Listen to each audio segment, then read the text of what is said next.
ਸਤਿ ਸ੍ਰੀ ਅਕਾਲ। ਤੁਸੀਂ ਦੇਖ ਰਹੇ ਹੋ ਤਖਤ ਪੰਜਾਬ। ਮੈਂ ਤੁਹਾਡੇ ਨਾਲ ਸੁਖਵਿੰਦਰ ਸਿੰਘ, ਮੇਰੇ ਨਾਲ ਅੱਗੇ ਸਿਆਸੀ ਮਾਹਰ ਪ੍ਰੋਫੈਸਰ ਮਨਜੀਤ ਸਿੰਘ ਜੀ ਮੌਜੂਦ ਨੇ। ਹੁਣ ਤੱਕ ਦੀਆਂ ਵੱਡੀਆਂ ਖਬਰਾਂ ਤੇ ਵੱਡੇ ਮੁੱਦਿਆਂ ਉੱਤੇ ਚਰਚਾ ਕਰਾਂਗੇ। ਉਮੀਦ ਹੈ ਕਿ ਤੁਸੀਂ ਇਸ ਚਰਚਾ ਨੂੰ ਚੱਲਦੇ ਚੱਲਦੇ ਲਾਈਕ ਸ਼ੇਅਰ ਤੇ ਆਪਣੇ ਵਿਚਾਰ ਜਿਹੜੇ ਨੇ ਉਹ ਜ਼ਰੂਰ ਕਮੈਂਟ ਕਰਿਓ। ਸਵਾਗਤ ਹੈ ਤੁਹਾਡਾ ਪ੍ਰੋਫੈਸਰ ਸਾਹਿਬ।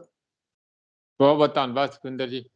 ਧੰਨਵਾਦ। ਸੋਮਵਾਰ ਦੇ ਦਿਨ ਤੋਂ ਸ਼ੁਰੂ ਕਰਦੇ ਆ ਕਿ ਮਾਨਯੋਗ ਸੁਪਰੀਮ ਕੋਰਟ ਦੇ ਵਿੱਚ ਮਨੀਪੁਰ ਦਾ ਮਾਮਲਾ ਤੇ ਇੱਧਰ ਲੋਕ ਸਭਾ ਤੇ ਰਾਜ ਸਭਾ ਦੇ ਵਿੱਚ ਜਿਸ ਤਰੀਕੇ ਦਾ ਰੌਲਾ ਰੱਪਾ ਇਸ ਮਾਮਲੇ ਨੂੰ ਲੈ ਕੇ ਰਿਹਾ, ਸੁਪਰੀਮ ਕੋਰਟ ਨੇ ਜਿਸ ਤਰੀਕੇ ਦੇ ਸਰਕਾਰ ਨੂੰ ਲੈ ਕੇ ਸਵਾਲ ਚੁੱਕੇ ਨੇ ਜਾਂ ਮਨੀਪੁਰ ਦੀ ਸਰਕਾਰ ਨੂੰ ਲੈ ਕੇ ਤੇ ਕੇਂਦਰ ਸਰਕਾਰ ਨੂੰ ਲੈ ਕੇ ਜਿਹੜੇ ਸਵਾਲ ਖੜੇ ਕੀਤੇ ਨੇ, ਉਸ ਤੋਂ ਚਰਚਾ ਅੱਗੇ ਵਧਾਵਾਂਗੇ। ਫਿਰ ਨਾਲੋਂ ਨਾਲ ਜੋ ਕੁਝ ਰਾਜ ਸਭਾ ਜਾਂ ਲੋਕ ਸਭਾ ਦੇ ਵਿੱਚ ਹੋਇਆ ਜਾਂ ਯੂਟੀ ਬਣਾਉਣ ਦੀਆਂ ਗੱਲਾਂ ਚੱਲ ਰਹੀਆਂ ਕਿ ਕਿਸ ਤਰੀਕੇ ਦੇ ਨਾਲ ਇਹਨੂੰ ਸਾਰੇ ਨੂੰ ਹੈਂਡਲ ਕਰਨਾ ਹੈ।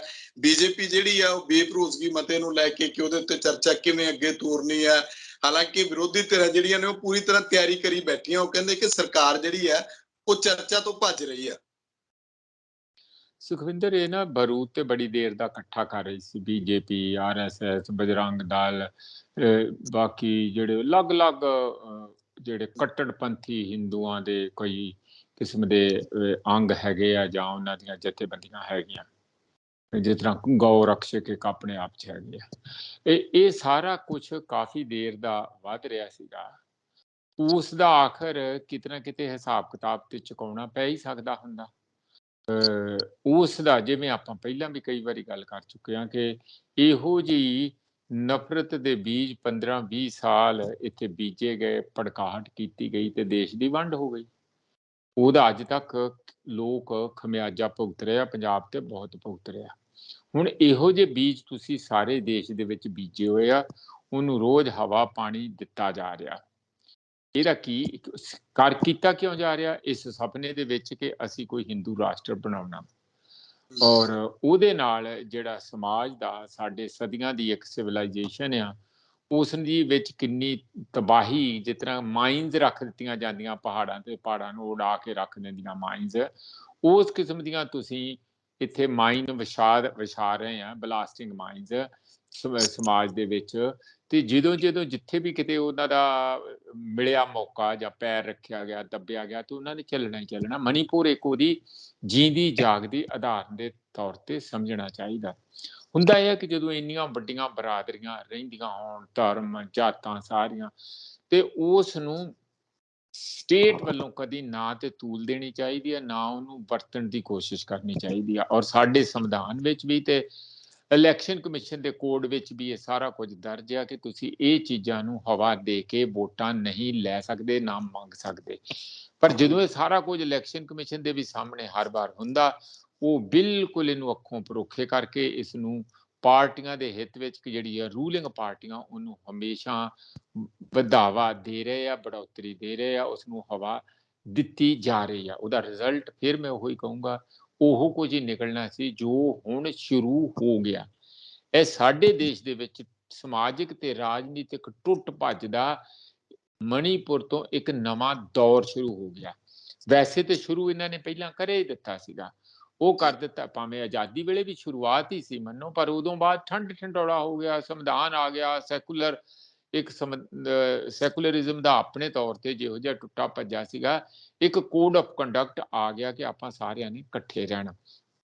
ਉਦੋਂ ਬਾਅਦ ਧਾਰਾ 370 ਹਟਾ ਕੇ ਉਹੀ ਚੁਬਾਤੀ ਲਾਈ, ਰਾਮ ਮੰਦਿਰ ਬਣਾ ਕੇ ਉਹ ਚੁਬਾਤੀ ਲਾਈ, ਤੇ ਹੁਣ ਯੂਨੀਫਾਰਮ ਸਿਵਲ ਕੋਡ ਬਣਾ ਕੇ ਉਹ ਚੁਬਾਤੀ ਦੇਸ਼ ਸਾਰੇ ਵਿੱਚ ਲਾਉਣ ਦੀ ਕੋਸ਼ਿਸ਼ ਕੀਤੀ ਗਈ।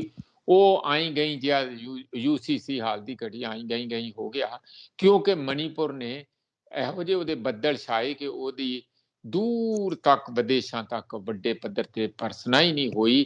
ਦੇਸ਼ ਦੀ ਇੱਕ ਸ਼ਰਮਿੰਦਗੀ ਹੋ ਰਹੀ, ਇਹ ਆਪਾਂ ਸਾਰੇ ਜਾਣਦੇ ਹਾਂ। ਇਹ ਜਿਹੜੇ 21 ਬੰਦੇ ਜਾ ਕੇ ਆਏ ਆ ਸੁਖਵਿੰਦਰ ਉੱਥੇ, ਉਹਨਾਂ ਨੇ ਧਰਾਤਲ ਤੇ ਦੇ ਕੇ ਆਏ ਜਿਹੜੇ ਸਾਂਸਦ ਸਾਡੇ ਵਿਰੋਧੀ ਪਾਰਟੀਆਂ ਦੇ, ਜਿਨ੍ਹਾਂ ਦਾ ਪਲੇਟਫਾਰਮ ਜਿਹਨੂੰ ਇੰਡੀਆ INDIA ਕਹਿੰਦੇ ਆ।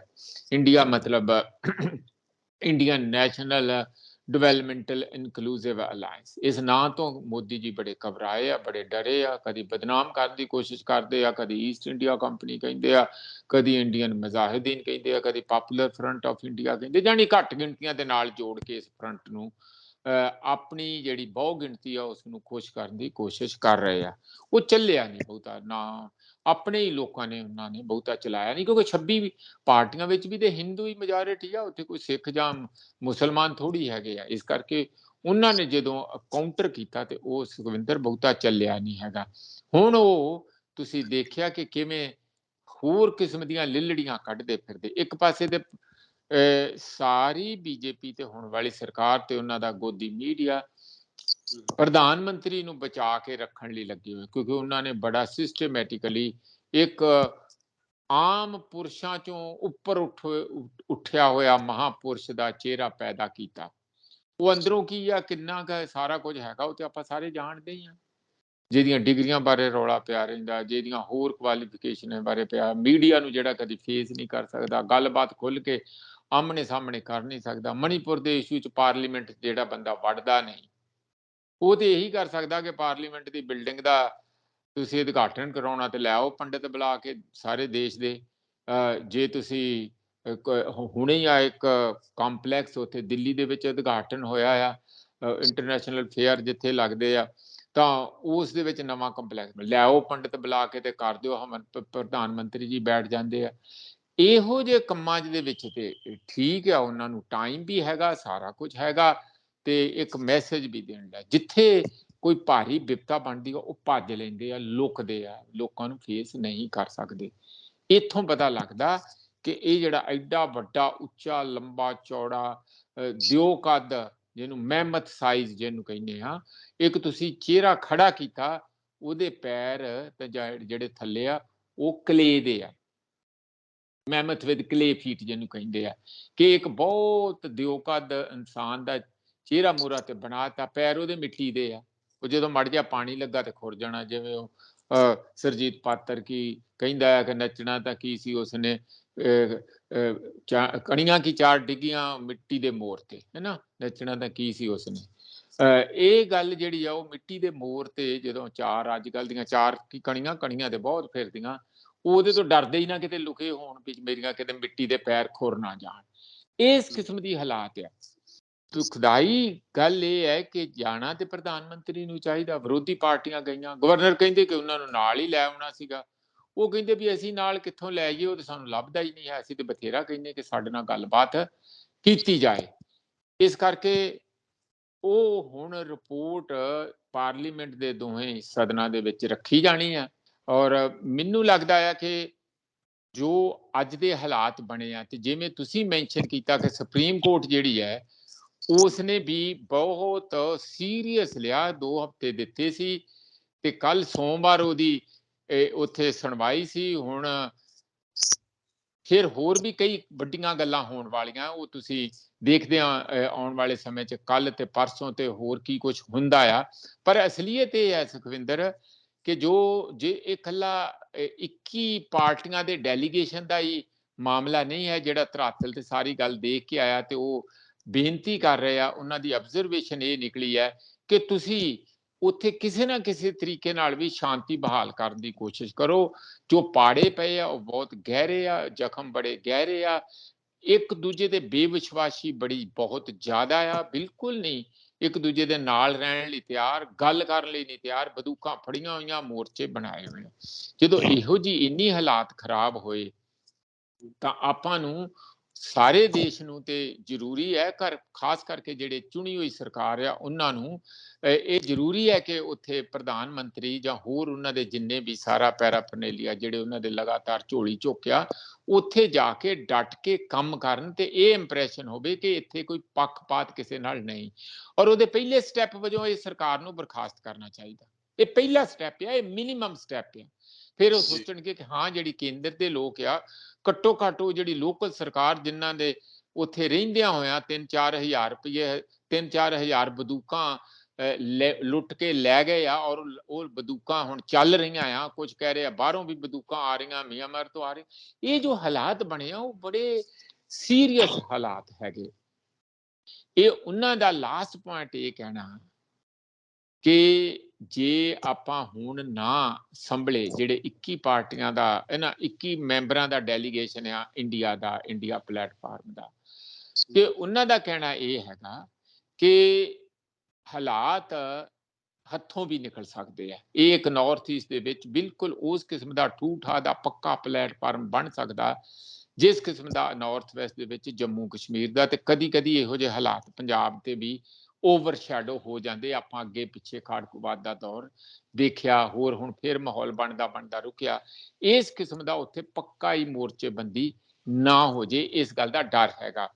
ਦੂਜੇ ਪਾਸੇ ਜਿਹੜੀ ਸੁਪਰੀਮ ਕੋਰਟ ਨੇ ਉਹਨਾਂ ਨੇ ਫਟਕਾਰਾਂ ਇਸ ਕਰਕੇ ਲਾਈਆਂ ਕਿ ਮੈਂ ਤੁਹਾਡੇ ਕੋਲ ਪੂਰੀ ਡਿਟੇਲਡ ਰਿਪੋਰਟ ਮੰਗੀ ਸੀ, ਤੁਹਾਡੇ ਕੋਲੋਂ ਘੱਟੋ ਘੱਟ 6000 FIR ਕਿੰਨੀਆਂ ਜ਼ੀਰੋ FIR ਜਿਹੜੀਆਂ ਕਿਤੇ ਵੀ ਕੀਤੀਆਂ ਜਾ ਸਕਦੀਆਂ, ਕਿੰਨੀਆਂ ਉਹਨਾਂ ਚੋਂ ਰੇਪ ਦੀਆਂ, ਕਿੰਨੀਆਂ ਉਹਨਾਂ ਚੋਂ ਮਰਡਰ ਦੀਆਂ, ਕਿੰਨੀਆਂ ਹੋਰ ਕਿਸਮ ਦੀਆਂ, ਤੁਹਾਡੇ ਤੁਸੀਂ ਡਿਟੇਲ ਰਿਪੋਰਟ ਦੇਣੀ ਸੀ, ਤੁਸੀਂ ਕੀਤਾ ਕੁਝ ਨਹੀਂ ਹੈ।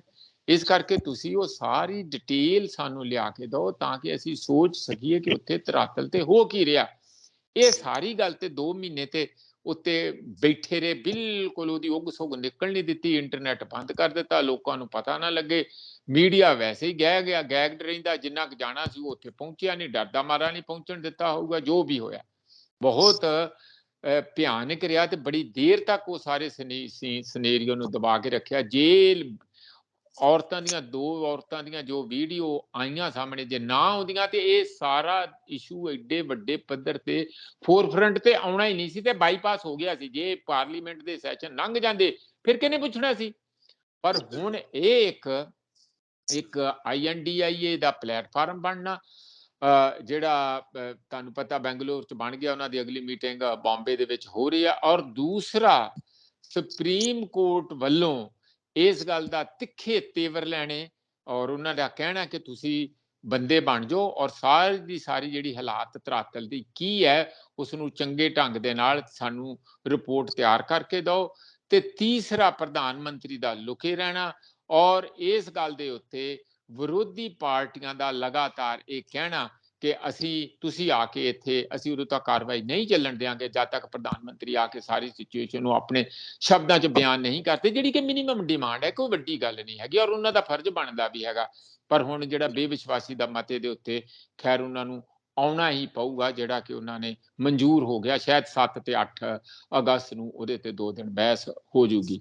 ਕੁੱਲ ਮਿਲਾ ਕੇ ਹਾਲਾਤ ਠੀਕ ਨਹੀਂ ਹੈ, ਇਹਨੂੰ ਮਣੀਪੁਰ ਨਾ ਸਮਝੋ। ਮੈਂ ਅੱਜ ਹੋਰ ਬਿਆਨ ਵੀ ਆਏ ਆ, ਇੱਕ ਉੱਥੇ ਮਣੀਪੁਰ ਦੇ ਵਿੱਚ ਹੀ ਸੁਖਵਿੰਦਰ BJP ਦਾ MLA ਹੈ ਜਿਹੜਾ ਮੇਰਾ ਖਿਆਲ ਕੁੱਕੀ ਹੈਗਾ, ਉਹਨੇ ਕਿਹਾ ਭਾਈ ਗੱਲ ਸੁਣ ਲਓ, ਕੁੱਕੀ ਦਾ ਮਤਲਬ ਉੱਥੇ ਜਿਹੜੇ ਟਰਾਈਬਲ ਹੈ ਨਾ ਨਾਰਥ ਈਸਟ ਦੇ 4 ਸਟੇਟਾਂ ਦੇ, ਉਹ ਨਾਲੋਂ ਨਾਲ ਇਹ ਵੀ ਸਮਝੋ ਕਿ ਕ੍ਰਿਸਚੀਅਨ ਵੀ ਹੈਗੇ। ਇਸ ਲਈ ਇਹ ਜਿਹੜਾ ਮਾਮਲਾ ਆ ਇਹ ਇਕੱਲਾ ਆਦੀਵਾਸੀਆਂ ਦਾ ਨਹੀਂ, ਜਿਹੜੇ ਕਿ ਬਾਕੀ ਦੇਸ਼ ਦੇ ਆਦੀਵਾਸੀ ਉਹਨਾਂ ਨੂੰ ਆਪਣੇ ਨਾਲ ਜੋੜ ਕੇ ਦੇਖ ਰਹੇ ਆ। ਉਹ ਇਹ ਕਹਿ ਰਹੇ ਆ ਕਿ ਦੇਖੋ ਜਿਹੜੇ ਆਦੀਵਾਸੀ ਹੈਗੇ ਆ ਇੱਥੇ ਦੇ ਆਪਣੇ ਦੇਸ਼ ਦੇ, ਉਹ ਪਹਿਲਾਂ ਵੀ ਜੰਗਲ ਜ਼ਮੀਨ ਤੇ ਜਲ ਇਸ ਦੀ ਬੜੀ ਲੰਬੀਆਂ ਲੜਾਈਆਂ ਲੜੀਆਂ ਤੇ ਇਹੀ ਗੱਲ ਦਾ ਅਸਰ ਸਿੱਧਾ ਸਿੱਧਾ ਉੱਥੇ ਵੀ ਹੈਗਾ ਆ ਨਾਰਥ ਈਸਟ ਦੇ ਵਿੱਚ, ਤੇ ਜਿਹੜਾ ਮਣੀਪੁਰ ਚ ਵੀ ਦੇਖਣ ਨੂੰ ਪਿਆ ਕਿ ਉਹਨਾਂ ਦੇ ਬਹੁਤ ਸਾਰੇ ਪਿੰਡ ਹੁਣ ਵਾਲੀ ਸਰਕਾਰ ਨੇ ਰੇਜ਼ ਕਰ ਦਿੱਤੇ, ਢਾਹ ਦਿੱਤੇ, ਇਹ ਕਹਿ ਕੇ ਕਿ ਦੇਖੋ ਜੀ ਇਹਨਾਂ ਨੇ ਜੰਗਲ ਦੇ ਫੋਰੈਸਟ ਦੀ ਲੈਂਡ ਤੇ ਕਬਜ਼ਾ ਕਰਕੇ ਖੇਤੀ ਕਰ ਰਿਹਾ। ਇਸ ਗੱਲ ਦਾ ਉਹਨਾਂ ਨੇ ਕਿਹਾ ਕਿ ਸਾਡੀ ਤੇ ਇਹਨਾਂ ਦੇ ਨਾਲ ਜਿਹੜਾ ਚੱਕਰ ਪਿਆ ਸੀ ਸਰਕਾਰ ਦੇ ਨਾਲ, ਉਹ ਇਸੇ ਹੁਣੇ ਨਹੀਂ ਹੋਇਆ, ਇਹ ਬੜਾ ਪੁਰਾਣਾ ਚੱਕਰ ਆ ਸਾਡਾ ਕਿ ਆਦੀਵਾਸੀਆਂ ਨੂੰ ਆਪਣੇ ਹੀ ਘਰਾਂ ਤੋਂ, ਜੰਗਲਾਂ ਤੋਂ, ਜਾਂ ਜਿਹੜਾ ਉਹਨਾਂ ਦੇ ਉਪਜੀਵਕਾ ਦੇ ਸਾਧਨ ਆ, ਰੋਜ਼ਮਰਾ ਦੇ ਜੀਵਨ ਨੂੰ ਚਲਾਉਣ ਦੇ ਸਾਧਨ ਆ, ਉਹਨਾਂ ਨੂੰ ਆਪਣੇ ਘਰਾਂ 'ਚ ਹੀ ਉਹਨਾਂ ਤੋਂ ਬੇਦਖਲ ਕੀਤਾ ਜਾ ਰਿਹਾ।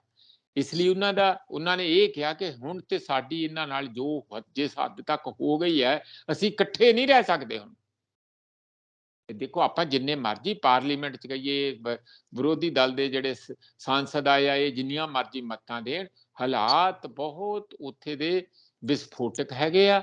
ਔਰ ਉਹ ਇਹ ਕਹਿ ਰਹੇ ਆ ਕਿ ਉਹਨਾਂ ਦਾ ਸੁਜੈਸ਼ਨ ਆ BJP ਦਾ ਟਰਾਈਬਲ ਜਿਹੜਾ ਉੱਥੇ ਦਾ MLA ਹੈ, ਉਸ ਦਾ ਇਹ ਸੁਜੈਸ਼ਨ ਹੈ ਕਿ 3 ਇਹਦੀਆਂ ਯੂਨੀਅਨ ਟੈਰੀਟਰੀ ਬਣਾ ਦਿਓ। ਇੱਕ 10 ਕੇ MLA ਨਾਗਾ ਬਰਾਦਰੀ ਦੇ ਹੈਗੇ ਆ, ਉਹ ਵੀ ਆਦੀਵਾਸੀ ਆ, ਕਿ ਉਹਨਾਂ ਦਾ ਬਣਾ ਦਿਓ ਇੱਕ ਯੂਨੀਅਨ ਟੈਰੀਟਰੀ।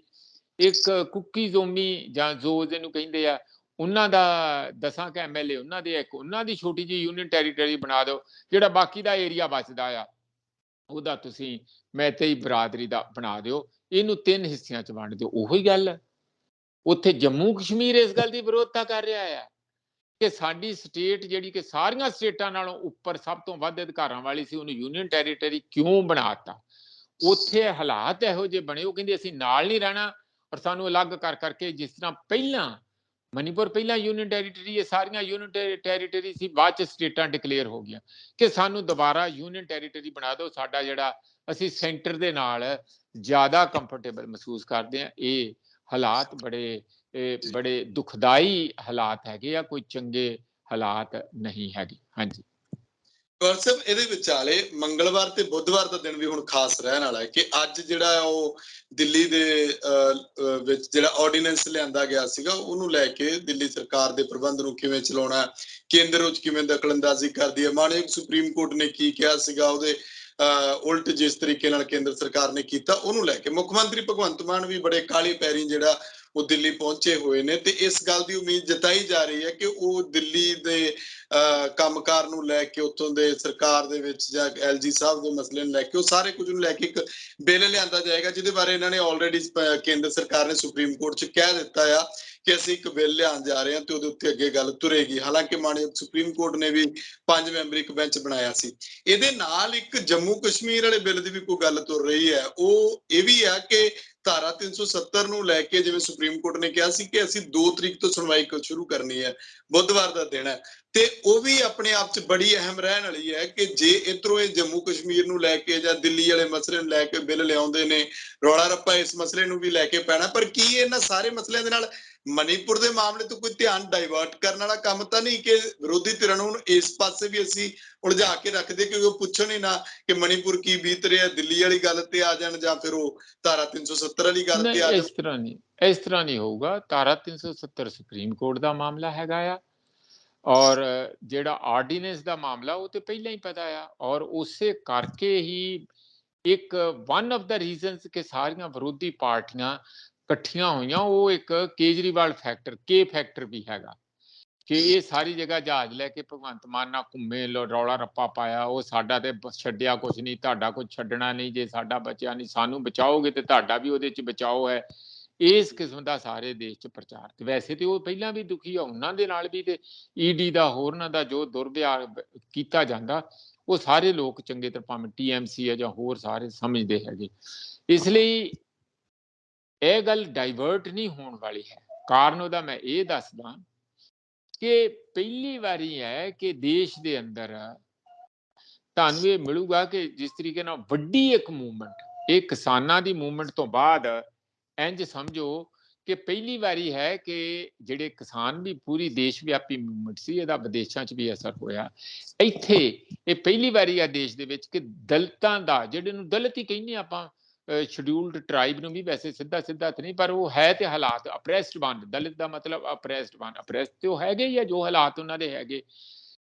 ਇਸ ਆਪਾਂ ਜੇ ਉਹਨਾਂ ਨੂੰ ਦਲਿਤ ਨਾ ਵੀ ਕਹੀਏ, ਸ਼ਡਿਊਲਡ ਟ੍ਰਾਈਬ ਵੀ ਕਹਿ ਲਈਏ, ਅਨੁਸੂਚਿਤ ਜਨਜਾਤੀਆਂ ਕਹਿ ਲਈਏ, ਠੀਕ, ਜਿਹੜੀਆਂ ਅਨੁਸੂਚਿਤ ਜਨਜਾਤੀਆਂ ਹੈਗੀਆਂ ਜਾਂ ਆਦੀਵਾਸੀ ਜਿਹੜੇ ਇੱਥੋਂ ਦੇ ਰਹਿਣ ਵਾਲੇ ਆ, ਉਹਨਾਂ ਦਾ ਮੁੱਦਾ ਵੀ ਪੈਨ ਇੰਡੀਆ ਪਹਿਲੀ ਵਾਰੀ ਉੱਭਰ ਕੇ ਆਇਆ। ਤੁਸੀਂ ਦੇਖਿਆ ਕਿ ਕਿਵੇਂ ਛੱਤੀਸਗੜ੍ਹ ਦੇ ਵਿੱਚ ਵੱਡੀ ਸਪੋਰਟ ਉਹਨਾਂ ਨੂੰ ਮਿਲੀ ਆ, ਇਸ ਤਰ੍ਹਾਂ ਹੀ ਝਾਰਖੰਡ ਦੇ ਵਿੱਚ ਵੱਡੀ ਸਪੋਰਟ ਮਿਲੀ ਆ, ਪੱਛਮੀ ਬੰਗਾਲ 'ਚ ਮਿਲੀ ਆ, ਬਾਕੀ ਦਿਆਂ ਨੇ ਪੋਲੀਟੀਕਲ ਤੌਰ ਤੇ ਵੀ ਸਪੋਰਟ ਕੀਤੀ ਹੈ, ਸਾਰੇ ਦੇਸ਼ ਦੇ ਵਿੱਚ ਉਹਨਾਂ ਨੂੰ ਹੰਗਾਰਾ ਮਿਲਿਆ। ਇਹ ਸਿਰਫ ਤੇ ਸਿਰਫ ਜਿਹੜੇ ਨਾਰਥ ਈਸਟ ਦੇ 4 ਸੂਬਿਆਂ ਦੇ ਆਦੀਵਾਸੀ ਆ ਉੱਥੋਂ ਦੇ, ਔਰ ਉਹ ਕ੍ਰਿਸਚੀਅਨ ਘੱਟ ਗਿਣਤੀ ਨੂੰ ਵੀ ਬਿਲੋਂਗ ਕਰਦੇ ਆ, ਔਰ ਔਰਤਾਂ ਦਾ ਮਾਮਲਾ, ਕਿਉਂਕਿ ਔਰਤਾਂ ਵੀ ਬਹੁਤ ਇਸ ਸਾਰੀ ਮੂਵਮੈਂਟ 'ਚ ਸੈਂਟਰ ਦੇ ਵਿੱਚ ਆ। ਮਨੀਪੁਰ ਦੇ ਵਿੱਚ ਤੇ ਔਰਤਾਂ ਬਿਲਕੁਲ ਆਪਣੇ ਆਪ ਨੂੰ ਬਰਾਬਰ ਦਾ, ਤਿੱਖੇ ਤੇਵਰ ਉਹਨਾਂ ਦੇ ਹੈਗੇ ਆ, ਉਹ ਬਰਾਬਰ ਦਾ ਸਮਝਦੀਆਂ, ਉਹ ਕਿਤੇ ਝੁਕਦੀਆਂ ਨਹੀਂ ਨਾ, ਉਹਨਾਂ ਦੇ ਵਿੱਚ ਕੋਈ ਕਦੀ, ਕਿਉਂਕਿ ਆਦੀਵਾਸੀਆਂ 'ਚੋਂ ਸਾਰੇ ਹੈਗੇ ਆ ਤੇ ਉੱਥੇ ਬਰਾਬਰ ਦਰਜਾ, ਉੱਥੇ ਕੋਈ ਜਿਹੜਾ ਸਾਡੀ ਹਿੰਦੂ ਮੇਨ ਸਟ੍ਰੀਮ ਸੰਸਕਾਰ ਆ, ਜਿੱਥੇ ਔਰਤ ਨੂੰ ਨੀਚਾ ਦਿਖਾਇਆ ਜਾਂਦਾ ਜਾਂ ਉਹਨੂੰ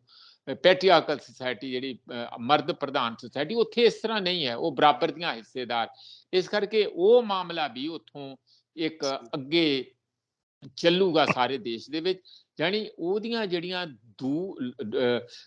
ਦੂਰ ਅੰਗਾਮੀ ਜਿਹੜੇ ਸਿੱਟੇ ਨਿਕਲਣ ਵਾਲੇ ਆ ਇਸ ਸਾਰੀ ਮੂਵਮੈਂਟ ਦੇ, ਉਸ ਨੂੰ ਤੁਸੀਂ ਛੇਤੀ ਇਸ ਅੱਗ ਨੂੰ ਬੁਝਾ ਨਹੀਂ ਸਕਦੇ। ਉਹ ਕਦੀ ਠੰਡੀ ਹੋ ਜੂਗੀ, ਕਦੀ ਪੋਸਟਪੋਨ ਹੋ ਜੂਗੀ, ਕਦੀ ਸਾਲ ਬੰਦ ਵੀ ਹੋ ਜੂਗੀ, ਉਹ ਫੇਰ ਚੱਲੂਗੀ। ਕਿਉਂਕਿ ਸਾਡੇ ਦੇਸ਼ ਦੇ ਵਿੱਚ ਸੱਭਿਆਚਾਰਕ ਇਨਕਲਾਬ ਜਾਂ ਸਮਾਜਿਕ ਇਨਕਲਾਬ ਕਦੀ ਹੋਇਆ ਹੀ ਨਹੀਂ।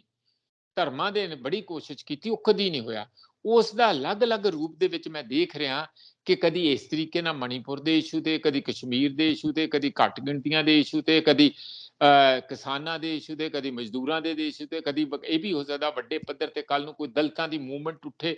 ਇਹ ਸਾਡਾ ਜਿਹੜੀ ਸਾਡੇ ਸਮਾਜ ਦੀ ਚਰਨਿੰਗ ਜਿਹਨੂੰ ਕਹਿੰਦੇ ਆ, ਇਹ ਕਦੀ ਹੋਈ ਨਹੀਂ। ਜਿਹੜਾ ਗੰਦਾ ਖੂਨ ਸਾਡੇ ਸਮਾਜ ਦੇ ਅੰਦਰ ਫੈਲਿਆ ਹੋਇਆ, ਭਰਮ ਭਾਵਾਂ ਦੀ ਜਿਹੜੀ ਜ਼ਿਆਦਾ ਬੋਲਬਾਲਾ ਰਹਿੰਦਾ, ਉਸ ਨੂੰ ਕਦੀ ਅਸੀਂ ਉਹਦੇ ਤੋਂ ਛੁਟਕਾਰਾ ਆਪਣੇ ਸਮਾਜ ਦਾ ਪਵਾ ਨਹੀਂ ਸਕੇ। ਇਹ ਜਿਹੜੀਆਂ ਲਹਿਰਾਂ ਚੱਲ ਰਹੀਆਂ, ਇਹ ਕਦੀ ਤੇ ਘੱਟ ਵੱਧ ਤੇ ਸਕਦੀਆਂ, ਪਰ ਇਹ ਰੁਕਣ ਵਾਲੀਆਂ ਨਹੀਂ ਹੈਗੀਆਂ। ਜੇ ਤੁਸੀਂ ਹੁਣ ਕਹੋ ਕਿ ਇਹ ਇਹਨਾਂ ਜਿਹੜੇ ਆਉਣੀ ਆ ਹੁਣ ਨਵੇਂ ਮੁੱਦੇ ਆਉਣੇ ਆ, ਜਾਂ ਬਿੱਲ ਆ ਰਿਹਾ ਆ ਦਿੱਲੀ ਵਾਲਾ, ਆਰਡੀਨੈਂਸ ਵਾਲਾ, ਕਿ ਹੁਣ ਇਹ ਸਾਰੀਆਂ ਤਾਕਤਾਂ ਦਿੱਲੀ ਦੇ ਵਿੱਚ ਕੇਂਦਰੀ ਸਰਕਾਰ ਜਾਂ ਉੱਥੋਂ ਦਾ LG ਲੈ ਜਾਊਗਾ, ਜਿਹਦੇ ਵਿਰੁੱਧ ਰਾਜ ਸਭਾ ਦੇ ਵਿੱਚ ਪੂਰੀ ਵਿਉਂਤਬੰਦੀ ਹੋ ਚੁੱਕੀ ਹੈ ਕਿ ਕਿਵੇਂ ਉਹਨੂੰ ਬਲੌਕ ਕਰਨਾ। ਲੋਕ ਸਭਾ 'ਚ ਪਹਿਲਾਂ ਸ਼ਾਇਦ ਪਾਸ ਕਰ ਹੀ ਦੇਣ ਕਿਉਂਕਿ ਉੱਥੇ ਉਹਨਾਂ ਦੀ ਮੈਜੋਰਿਟੀ ਆ। ਇਹ ਗੱਲਾਂ ਬਹੁਤ ਛੋਟੀਆਂ ਆ ਮਣੀਪੁਰ ਦੇ ਮੁਕਾਬਲੇ, ਜਾਂ ਦੇਸ਼ ਦੇ ਅੰਦਰ ਬਾਕੀ ਕੋਈ ਵੱਡੇ ਪੱਧਰ ਤੇ, ਮੈਂ ਜਿਵੇਂ ਤੁਹਾਨੂੰ ਦੱਸਿਆ ਔਰਤਾਂ ਦਾ ਮੁੱਦਾ, ਜਾਂ ਹੋਰਨਾਂ ਦੇ ਕਿਸਾਨਾਂ ਦੇ ਮੁੱਦੇ, ਜਾਂ ਆਦੀਵਾਸੀਆਂ ਦੇ, ਘੱਟ ਗਿਣਤੀਆਂ ਦੇ, ਕ੍ਰਿਸਚੀਅਨਾਂ ਦੇ, ਮੁਸਲਮਾਨਾਂ ਦੇ, ਉਹ ਵੱਡੇ ਮੁੱਦੇ ਆ। ਇਹ ਦੱਬ ਨਹੀਂ ਸਕਦੇ ਇਹ ਗੱਲਾਂ ਦੇ ਉੱਤੇ, ਔਰ ਇਹੀ ਵਿਰੋਧੀ ਪਾਰਟੀਆਂ ਮੇਰਾ ਖਿਆਲ ਆਪਣਾ ਫੋਕਸ ਨਹੀਂ ਹਟਾਉਣਗੀਆਂ, ਉਹ ਇਹਦੇ ਵਿੱਚ ਗਵਾਚ ਨਹੀਂ ਜਾਣਗੀਆਂ। ਦੂਜੀ ਗੱਲ ਜਿਹੜੀ ਹੈ ਕੋਰਟ ਦੀ ਹੈ ਧਾਰਾ 370 ਦੀ ਸੁਣਵਾਈ ਦੀ ਇਹ ਗੱਲ ਹੈਗੀ ਆ, ਉਹ ਵੀ ਮੈਨੂੰ ਲੱਗਦਾ ਕਿ ਕਾਫੀ ਉਮੀਦ ਆ। ਤੇ ਮੰਨ ਲਓ ਜੇ ਕੋਰਟ ਜਿਸ ਤਰੀਕੇ ਨਾਲ ਪਹਿਲਾਂ ਹੀ ਉਹਨਾਂ ਦੇ ਆਪਣੇ ਤੌਰ ਤੇ ਜਿਸ ਤਰ੍ਹਾਂ ਦਾ CJI ਹੁਣ ਹੈਗਾ ਆ, ਉਹ ਹੈਗੇ ਆ, ਇਸ ਤਰੀਕੇ ਨਾਲ ਲੱਗਦਾ ਮੈਨੂੰ ਕਿ ਉੱਥੇ ਵੀ ਕੋਈ ਨਾ ਕੋਈ ਮਾੜੀ ਮੋਟੀ ਉਮੀਦ ਜ਼ਰੂਰ ਘੱਟ ਗਿਣਤੀਆਂ ਨੂੰ ਇਨਸਾਫ ਲਈ ਵੱਜਦੀ ਹੈ। ਪਰ ਇਹੋ ਜਿਹੇ ਜਿਹੜੇ ਮਾਮਲੇ ਹੁੰਦੇ ਆ, ਉਹਦੇ 'ਚ ਖਾਸ ਕਰਕੇ ਜਦੋਂ ਪਾਰਲੀਮੈਂਟ ਦੇ ਵਿੱਚ ਕੁਝ ਚੀਜ਼ਾਂ ਪਾਸ ਕਰ ਦਿੱਤੀਆਂ ਗਈਆਂ, ਹੁਣ ਜਿਸ ਵੀ ਤਰੀਕੇ ਨਾਲ ਧੱਕੇ ਨਾਲ ਜਾਂ ਕਿੱਦਾਂ, ਉਹਨਾਂ ਨੇ ਸਿਰਫ ਤੇ ਸਿਰਫ ਜਿਹੜਾ ਸੰਵਿਧਾਨਕ ਰੈਫਰੈਂਸ ਆ ਨਾ, ਕਿ ਕੀ ਇਹ ਸੰਵਿਧਾਨਕ ਹੋਇਆ ਜਾਂ ਗੈਰ ਸੰਵਿਧਾਨਕ ਹੋਇਆ, ਬਾਕੀ ਕੋਈ ਗੱਲ ਨਹੀਂ ਕਰਨੀ, ਉਹਨਾਂ ਹੀ ਰੈਫਰੈਂਸ ਆ। ਮੈਨੂੰ ਲੱਗਦਾ ਉਹਦੇ 'ਚ ਵੈਸੇ ਲੀਗਲ ਤੌਰ ਤੇ ਬਹੁਤ ਗੈਰ ਸੰਵਿਧਾਨਕ ਹੈ। ਇਹ ਮੈਂ ਦੱਸ ਦਿਆਂ, ਅਸੀਂ ਉਦਣ ਵੀ ਰੌਲਾ ਪਾਇਆ ਸੀਗਾ 5 ਅਗਸਤ 2019 ਨੂੰ, ਜਿਸ ਦਿਨ ਧਾਰਾ 370 ਹਟਾਈ ਸੀ। ਸਭ ਤੋਂ ਵੱਡਾ ਉਹਦੇ 'ਚ ਲੈ ਕੇ ਆਉਣਾ ਇਹ ਸੀਗਾ ਕਿ ਜੇ ਉਸ ਦੇ ਪੁਰਾਣੇ ਸੰਵਿਧਾਨ ਦੇ ਮੁਤਾਬਕ ਜੰਮੂ ਕਸ਼ਮੀਰ ਦੇ ਕੋਈ ਵੀ ਚੀਜ਼ ਜੰਮੂ ਕਸ਼ਮੀਰ ਦੇ ਵਿਰੁੱਧ ਪਾਸ ਨਹੀਂ ਕੀਤੀ ਜਾ ਸਕਦੀ, ਜਾਂ ਖਾਸ ਕਰ ਧਾਰਾ 370 ਨਹੀਂ ਹਟਾਈ ਜਾ ਸਕਦੀ, ਜਦ ਤੱਕ ਜੰਮੂ ਕਸ਼ਮੀਰ ਦੀ ਅਸੈਂਬਲੀ ਉਸ ਨੂੰ ਐਕਸੈਪਟ ਕਰਕੇ ਪਾਸ ਨਾ ਕਰੇ, ਜਿਹੜਾ ਕਿ ਨਹੀਂ ਦੇਖਿਆ ਗਿਆ। ਇਹ ਲੀਗਲ ਜਿਹੜੇ ਰੈਫਰੈਂਸ ਆ ਉਹ ਜ਼ਰੂਰ ਹੋਣਗੇ ਕੋਰਟ ਦੇ ਵਿੱਚ। ਜੇ ਉਹ ਮਾੜੀ ਮੋਟੀ ਵੀ ਇਹੋ ਜਿਹੀ ਇੰਡੀਕੇਸ਼ਨ ਆ ਜਾਂਦੀ ਆ ਤੇ ਘੱਟ ਗਿਣਤੀਆਂ ਲਈ, ਤੇ ਖਾਸ ਕਰ ਜਿਹੜਾ ਇੰਡੀਆ ਦਾ ਪਲੇਟਫਾਰਮ ਬਣਿਆ INDIA ਵਿਰੋਧੀਆਂ ਦਾ, ਉਹਨੂੰ ਕਾਫੀ ਉਤਸ਼ਾਹ ਮਿਲੂਗਾ, ਕਾਫੀ ਇਸ ਗੱਲ ਲਈ ਇੱਕ ਮਾਈਲੇਜ ਮਿਲੂਗੀ। ਮੈਨੂੰ ਲੱਗਦਾ ਕਿ ਆਪਾਂ ਜਿਹੜੇ ਆਉਣ ਵਾਲੇ 1-2 ਦਿਨ ਆ, ਇਹ ਕਾਫੀ ਅਹਿਮ ਹੋਣਗੇ 2024 ਦੀ ਜਿਹੜੀ ਸਾਰਾ ਮੂਡ ਦੇਸ਼ ਦੇ ਵਿੱਚ ਸੈੱਟ ਹੋ ਰਿਹਾ, ਉਸ ਦੇ ਉੱਤੇ ਅਸਰ ਪਾਉਣਗੇ। ਬਿਲਕੁਲ ਬਿਲਕੁਲ। ਇਸ ਤਰ੍ਹਾਂ ਲੱਗਦਾ ਕਿ ਪ੍ਰੋਫੈਸਰ ਸਾਹਿਬ ਅਗਲੇ ਦਿਨਾਂ ਦੇ ਵਿੱਚ ਜਿਵੇਂ 15 ਅਗਸਤ ਦਾ ਦਿਹਾੜਾ ਮਨਾਉਣਾ ਹੈ, ਆਜ਼ਾਦੀ ਦਿਹਾੜਾ ਮਨਾਉਣਾ, ਉਹਨੂੰ ਲੈ ਕੇ ਜਿਵੇਂ ਮੋਦੀ ਸਾਹਿਬ ਕਹਿ ਰਹੇ ਨੇ ਕਿ ਮਿੱਟੀ ਦੀ ਗੱਲ ਹੋ ਰਹੀ ਹੈ ਕਿ ਅਸੀਂ ਕਿਸ ਤਰੀਕੇ ਨਾਲ ਕਲਸ਼ ਲਿਆ ਕੇ ਉੱਤੇ ਰੱਖਣੇ ਨੇ, ਜਾਂ ਲੋਕਾਂ ਨੂੰ ਫੇਰ ਤਿਆਰੀ ਕਰਨ ਲਈ ਕਿਹਾ ਜਾ ਰਿਹਾ ਕਿ ਤੁਸੀਂ ਘਰ ਘਰ ਤਿਰੰਗਾ ਮੁਹਿੰਮ ਜਿਹੜੀ ਹੈ ਉਹਨੂੰ ਅੱਗੇ ਤੋਰਨਾ ਆ। ਇਸ ਤਰ੍ਹਾਂ ਦੀਆਂ ਗੱਲਾਂ। ਉਧਰੋਂ ਗਿਆਨ ਵਾਪੀ ਵਾਲੇ ਮਸਲੇ ਦੇ ਉੱਤੇ ਯੋਗੀ ਆਦਿੱਤਿਆਨਾਥ ਵੀ ਕੁਝ ਇਹੋ ਜਿਹੇ ਬਿਆਨ ਦੇ ਗਏ ਨੇ ਜਿਹਨੂੰ ਲੈ ਕੇ ਕਾਫੀ ਚਰਚਾ ਚੱਲ ਰਹੀ ਹੈ। ਇੱਧਰੋਂ ਨੂੰਹ ਵਾਲਾ ਮਸਲਾ, ਹਰਿਆਣੇ ਦੇ ਵਿੱਚ ਜਿਹੜਾ ਨੂੰਹ ਸ਼ਹਿਰ ਹੈ, ਉੱਥੇ ਕਹਿੰਦੇ 2 ਧਿਰਾਂ ਦੇ ਵਿੱਚ, 2 ਫਿਰਕਿਆਂ ਦੇ ਵਿੱਚ ਸ਼ੋਭਾ ਯਾਤਰਾ ਕੱਢੀ ਜਾ ਰਹੀ ਸੀ, ਬਜਰੰਗ ਦਲ ਵਾਲੇ ਸ਼ਾਮਲ ਸੀ, ਇੱਧਰੋਂ ਉਧਰੋਂ ਇੱਟਾਂ ਰੋੜੇ ਚੱਲੇ। ਕੀ ਕਾਰਨ ਰਿਹਾ? ਧਾਰਾ 144 ਲਾ ਦਿੱਤੀ ਗਈ, ਇੰਟਰਨੈਟ ਬੰਦ ਕਰ ਦਿੱਤਾ ਗਿਆ, ਪੁਲਿਸ ਉੱਥੇ ਇਕੱਠੀ ਕਰ ਦਿੱਤੀ ਗਈ। ਤਾਂ 15 ਅਗਸਤ ਦਾ ਦਿਹਾੜਾ ਉਹ ਵੀ ਮੇਰੇ ਖਿਆਲ 'ਚ ਕਾਫੀ ਅਹਿਮ ਰਹਿਣ ਵਾਲਾ ਹੈ, ਜਦੋਂ ਇਸ ਤਰ੍ਹਾਂ ਦੇ ਹਾਲਾਤ ਸਾਰੇ ਸਾਡੇ ਆਲੇ ਦੁਆਲੇ ਜੋ ਕੁਝ ਵਾਪਰ ਰਿਹਾ, ਇਹਨਾਂ ਘਟਨਾਵਾਂ ਦਾ ਅਸੀਂ ਕਿਸ ਤਰੀਕੇ ਨਾਲ ਉੱਤੇ ਜ਼ਿਕਰ ਕਰਾਂਗੇ, ਜਾਂ ਉਹਨਾਂ ਦਿਨਾਂ 'ਚ ਕਿੱਦਾਂ ਨੂੰ ਜ਼ਿਕਰ ਕਰਾਂਗੇ। ਕਿਹੜੀ ਆਜ਼ਾਦੀ ਦੀ ਅਸੀਂ ਗੱਲ ਕਰ ਰਹੇ ਹਾਂ ਕਿ ਕੱਲ ਨੂੰ ਅਸੀਂ ਤਿਰੰਗੇ ਦੇ ਵਿੱਚ ਜੋ ਹਰਾ ਰੰਗ ਹੈ ਉਹਨੂੰ ਲੈ ਕੇ ਵੀ ਕਿੰਤੂ ਪਰੰਤੂ ਸ਼ੁਰੂ ਕਰ ਦਿਆਂਗੇ। ਨਹੀਂ, ਚਲੋ ਆਪਾਂ ਐਡੀ ਦੂਰ ਤੱਕ ਤੇ ਅਜੇ ਨਾ ਜਾਓ, ਅਜੇ ਤੇ ਸ਼ੁਭ ਸੋਚੀਏ ਤੇ ਸ਼ੁਭ ਹੀ ਹੋਵੇ।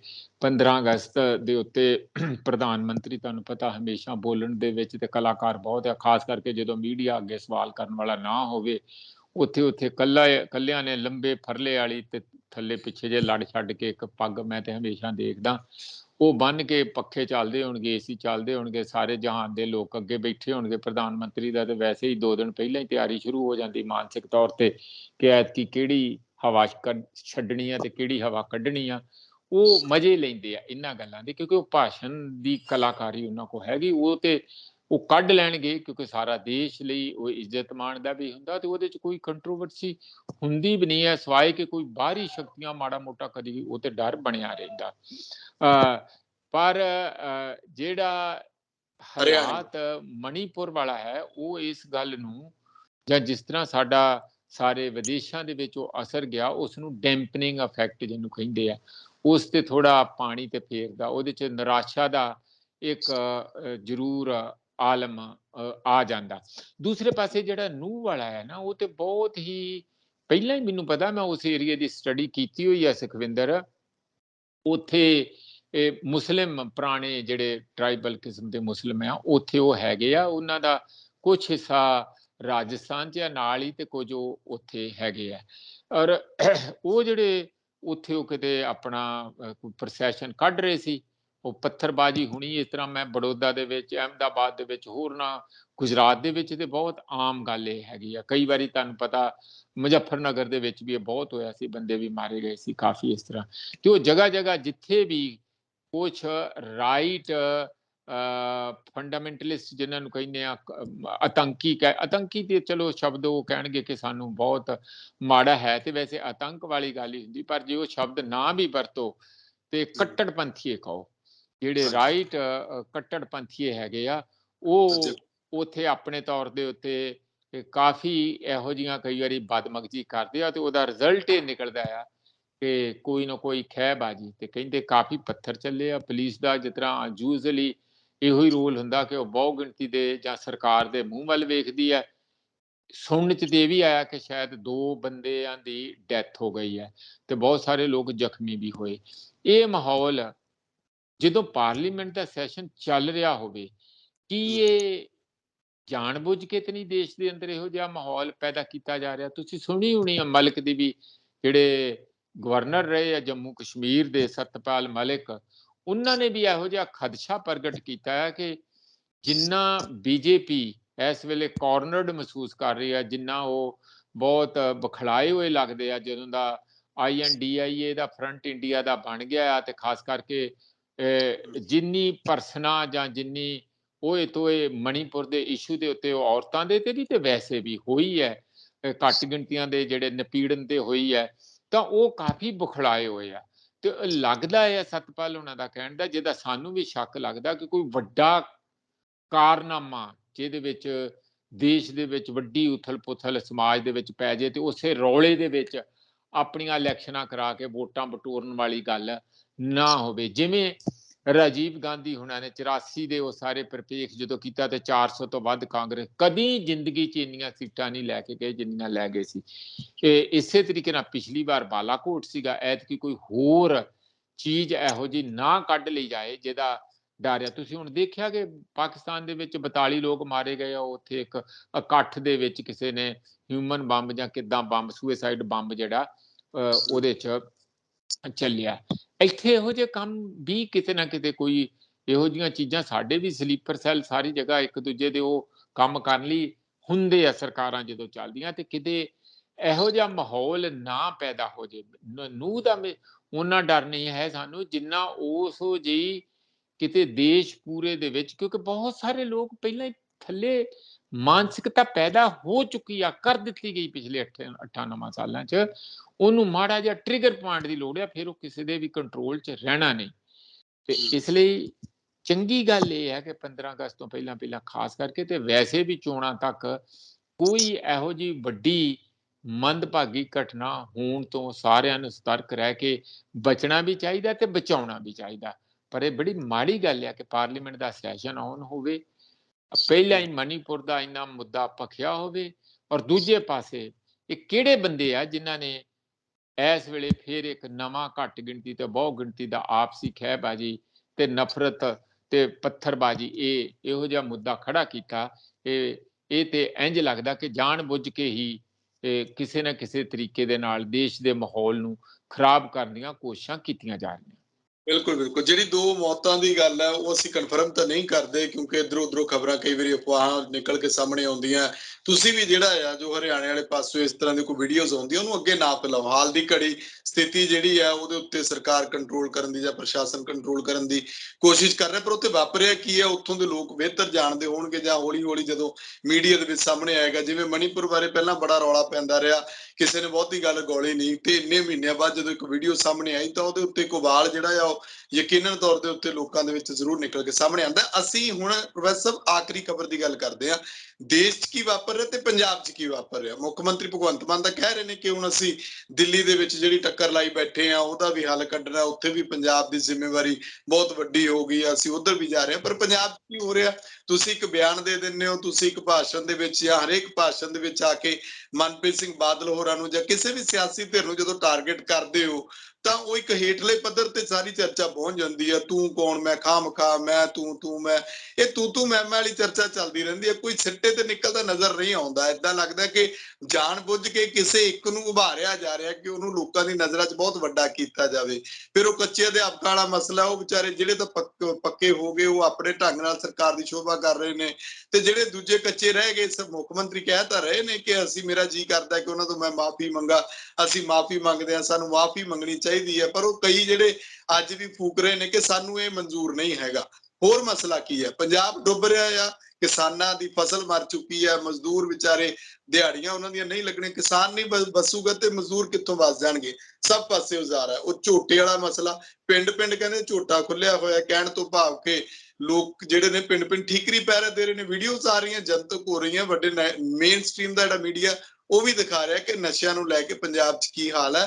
ਰਿਪੋਰਟਾਂ ਬੰਦ ਨਹੀਂ ਹੋਈਆਂ, ਅਖਬਾਰਾਂ ਪੜ੍ਹ ਲਓ, ਹਰ ਰੋਜ਼ 2-4 ਜਿਹੜੀਆਂ ਉਹ ਡੈਥਸ ਜਿਹੜੀਆਂ ਹਰ ਰੋਜ਼ ਨਸ਼ਿਆਂ ਨਾਲ ਹੋ ਰਹੀਆਂ। ਕੀ ਬਣ ਰਿਹਾ ਪੰਜਾਬ ਦੇ ਵਿੱਚ, ਕਿੱਥੇ ਜਾਏਗਾ ਪੰਜਾਬ, ਇੱਥੇ ਆ ਕੇ ਸਵਾਲ ਮੁੱਕ ਜਾਂਦਾ। ਨਹੀਂ ਦੇਖੋ, ਉਹ ਤੇ ਠੀਕ ਹੈ ਸੁਖਵਿੰਦਰ, ਚੀਫ ਮਿਨਿਸਟਰ ਨੂੰ ਨਾ ਪਤਾ ਨਹੀਂ ਜਾਂ ਤੇ ਉਹਨਾਂ ਨੂੰ ਘੱਟ ਸਮਝੀ ਹੈ, ਜਾਂ ਉਹ ਵੈਸੇ ਮੌਜਾਂ ਲੈ ਰਿਹਾ ਵੀ ਮੁੜ ਕੇ ਤੇ ਚੀਫ ਮਿਨਿਸਟਰ ਬਣਨਾ ਨਹੀਂ, ਹੁਣ ਚਲਾ ਦਿਓ, ਚੰਮ ਦੀਆਂ ਚਲਾ ਦਿਓ, ਹੈਨਾ, ਜਾਂ ਜਿਹਨੂੰ ਵੀ ਜੋ ਵੀ ਕੁਝ ਕਹਿਣਾ, ਕਿਉਂਕਿ ਆਪਣੀ ਤੇ ਸਿਕਿਉਰਿਟੀ ਬੜੀ ਹੁੰਦੀ ਹੈ ਚੀਫ ਮਿਨਿਸਟਰ ਦੀ, ਉਹਨੂੰ ਤਾਂ ਕੋਈ ਕੁਝ ਕਹਿ ਨਹੀਂ ਸਕਦਾ।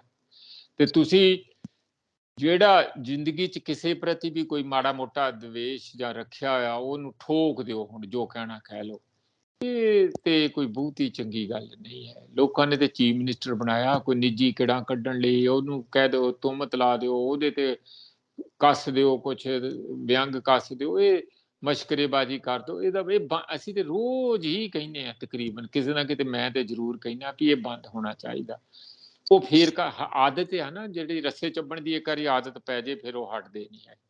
ਉਹੀ ਆਦਤ ਹੈ ਇਹਨਾਂ ਦੀ ਕਿ ਕੋਈ ਨਾ ਕੋਈ ਕਿਸੇ ਨੂੰ ਟਾਰਗੇਟ ਬਣਾ ਕੇ ਆਪਣੇ ਆਪ ਨੂੰ ਇਹ ਦੱਸਣ ਲਈ ਕਿ ਦੇਖਿਆ ਮੈਂ ਚੀਫ ਮਿਨਿਸਟਰ ਹਾਂ, ਤੁਸੀਂ ਮੇਰਾ ਕੁਝ ਨਹੀਂ ਵਿਗਾੜ ਸਕਦੇ, ਮੈਂ ਤੁਹਾਨੂੰ ਕਹਿ ਸਕਦਾ, ਤੁਸੀਂ ਮੈਨੂੰ ਨਹੀਂ ਕਹਿ ਸਕਦੇ, ਜੇ ਕਹੋਗੇ ਵੀ ਤੇ ਮੇਰੇ ਤੱਕ ਪਹੁੰਚਣਾ ਨਹੀਂ, ਮੈਂ ਤੁਹਾਡੇ ਤੋਂ ਦੂਰ ਹੀ ਨਾ ਬੈਠਾ।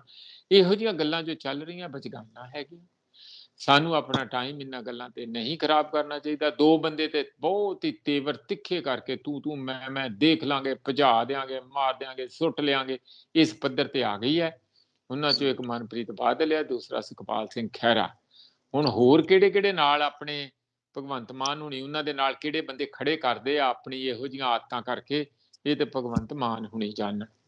ਜਿਹੜਾ ਸਭ ਤੋਂ ਵੱਡਾ ਪਰਉਪਕਾਰ ਟੀਚਰਾਂ ਤੇ ਕੀਤਾ, ਔਰ ਬੜਾ ਲੋਕ ਤੇ ਕਹਿ ਰਹੇ ਕਿ ਟਰੱਕਾਂ ਦੇ ਟਰੱਕ ਭਰ ਕੇ ਫਲੈਕਸਾਂ ਤਿਆਰ ਹੋ ਗਈਆਂ ਸਾਰੇ ਪੰਜਾਬ 'ਚ ਲਾਉਣੀਆਂ, ਤੇ ਜਿਹੜੇ ਟੀਚਰ ਇਸ ਗੱਲ ਤੋਂ ਨਾਰਾਜ਼ ਆ ਕਿ ਇਹ ਤੇ ਸਾਨੂੰ ਪੱਕੇ ਹੀ ਠੇਕੇਦਾਰੀ ਸਿਸਟਮ ਦੇ ਵਿੱਚ ਧੱਕ ਦਿੱਤਾ। ਅਸਲ ਵਿੱਚ ਸਾਨੂੰ ਪੱਕੇ ਜਾਨੀ ਠੇਕੇਦਾਰੀ ਸਿਸਟਮ 'ਚੋਂ ਕੱਢਿਆ ਨਹੀਂ, ਹੁਣ ਸਾਡਾ ਠੇਕੇਦਾਰ ਬਦਲ ਗਿਆ, ਪੈਸੇ ਥੋੜੇ ਠੀਕ ਦਿੰਦਾ, ਪਰ ਸਾਡੀ ਜੌਬ ਜਿਹੜੀ ਹੈ ਉਹ ਰੈਗੂਲਰ ਨਹੀਂ ਹੈ, ਵਿਦ ਆਲ ਜਿਹੜੇ ਕੋਡ ਆਫ ਕੰਡਕਟ ਜਾਂ ਸਾਰੀਆਂ ਫੈਸਿਲਿਟੀਜ਼ ਗਵਰਨਮੈਂਟ EMPLOYE ਨੂੰ ਹੁੰਦੀਆਂ। ਸਾਨੂੰ ਤੇ ਬਸ 5% ਸਾਲ ਬਾਅਦ ਸਾਡੀ ਸੈਲਰੀ ਵਧਿਆ ਕਰੂਗੀ, 58 ਸਾਲ ਨੂੰ ਚੱਕ ਕੇ ਬਾਹਰ ਮਾਰਨਗੇ, ਕੋਈ ਸਿਕਿਉਰਿਟੀ ਨਹੀਂ, ਕੋਈ ਕੁਛ ਨਹੀਂ, ਕੋਈ ਪੈਨਸ਼ਨ ਨਹੀਂ, ਕੁਛ ਬਾਕੀ ਜਿਹੜੀਆਂ ਸਾਰੀਆਂ ਰਾਹਤਾਂ ਹੁੰਦੀਆਂ ਆ ਇੱਕ ਰੈਗੂਲਰ EMPLOYE ਨੂੰ, ਉਹ ਜਿਹਾ ਕੁਛ ਨਹੀਂ ਹੈ। ਇਹ ਤੇ ਇੱਕ ਇਹੋ ਜਿਹਾ ਕਰਤਾ, ਨਾ ਉਹ ਛੱਡਣ ਜੋਗੇ ਨਾ ਕੁਛ ਨਵਾਂ ਮੰਗਣ ਜੋਗੇ। ਇਸੇ ਕਰਕੇ ਜਿਹੜਾ ਉਹ ਸੈਕਸ਼ਨ ਹੈ ਜਿਹੜਾ ਜਾਗਰੂਕ ਹੈ ਟੀਚਰਾਂ 'ਚ, ਉਹਨਾਂ ਨੇ ਤੇ ਇਸ ਪੱਕੀਆਂ ਚਿੱਠੀਆਂ ਦੀਆਂ ਬੋਨਫਾਇਰ ਜਿਹਨੂੰ ਕਹਿੰਦੇ ਅੱਗ ਲਾ ਕੇ ਵੀ ਪ੍ਰੋਟੈਸਟ ਕੀਤਾ। ਇੰਦਰਜੀਤ ਸਿੰਘ ਹੁਣੀ ਅਜੇ ਵੀ ਟੈਂਕੀ ਤੇ ਬੈਠੇ ਆ, 48-49 ਦਿਨ ਹੋ ਗਏ ਆ, ਔਰ ਉਹ ਪ੍ਰੋਟੈਸਟ ਕਰ ਰਹੇ ਆ ਕਿ ਸਾਨੂੰ ਸਾਡੀਆਂ ਜਿਹੜੇ ਹੱਕ ਬਣਦੇ ਆ ਜਾਂ ਜੌਬ ਬਣਦੀਆਂ ਆ ਉਹ ਸਾਨੂੰ ਦਿੱਤੀਆਂ ਜਾਣ, ਜਿਹੜੀਆਂ ਤੁਸੀਂ ਵਾਅਦੇ ਕੀਤੇ ਸੀ।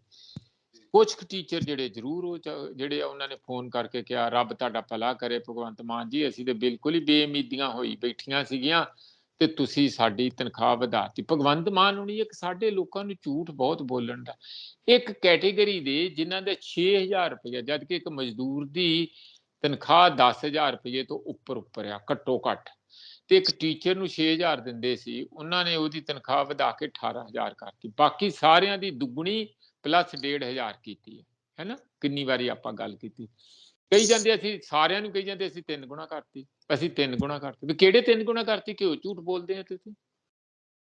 ਇਹ ਜਿਹੜੀ ਝੂਠ ਬੋਲਣ ਦੀ ਆਦਤ ਪੈ ਗਈ ਹੈ ਨਾ, ਜਾਣੀ ਕੋਈ ਵੀ ਸਾਡੇ ਚੋਂ, ਸਾਡੇ ਜਾਣੀ ਮੀਡੀਆ ਵੀ ਕੋਈ ਉਹਨਾਂ ਨੂੰ ਪੁੱਛਦਾ ਨਹੀਂ ਵੀ ਸਾਡੇ ਕੋਲ ਸਾਰਾ ਚਾਰਟ ਹੈਗਾ, ਤੁਸੀਂ ਕਿਉਂ ਇੰਜ ਕਰਦੇ ਆ, ਵੀ ਕਿਉਂ ਝੂਠ ਬੋਲਦੇ ਆ? ਸਾਰਿਆਂ ਦੀ 3 ਗੁਣਾ ਕਿੱਥੇ ਤਨਖਾਹ ਹੋਈ ਆ, ਨਾ ਹੋਣੀ ਆ।